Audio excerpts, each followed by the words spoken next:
Let's see this question. So the question is, which of the following is arranged in decreasing order of size? यानी कि हमको यहाँ पे क्या बताना है, साइज का ऑर्डर बताना है. ठीक है, हमारे पास यहाँ पे क्या है, कुछ केटायनिक स्पीशीज दिए हुए हैं और कुछ एनायनिक स्पीशीज. तो हम लिख सकते हैं कि the size of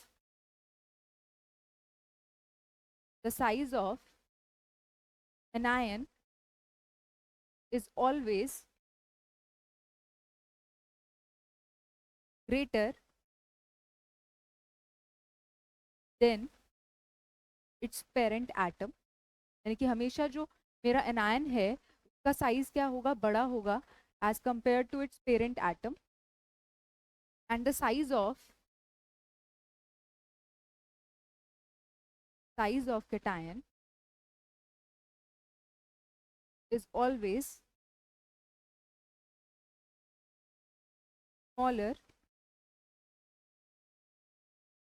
than its parent atom.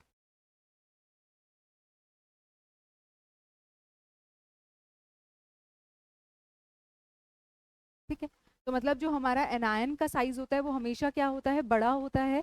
ठीक है, उसके पेरेंट एटम से. ठीक है, और अगर हम केटायन के साइज के बारे में बात करते हैं तो जो केटायन का साइज होता है वो हमेशा छोटा होता है उसके पेरेंट एटम से. और जैसे जैसे एनायन पे चार्ज बढ़ता है वैसे वैसे साइज बढ़ता है, और जैसे जैसे केटायन पे चार्ज बढ़ता है यानी कि पॉजिटिव चार्ज बढ़ता है वैसे वैसे जो केटायन का साइज है वो छोटा होता रहता है. ठीक है, तो अब हमको क्या करना है, यहाँ पे देखना है हमारे पास मैग्नीशियम 2 पॉजिटिव है, एल्यूमिनियम 3 पॉजिटिव है और O2 नेगेटिव है.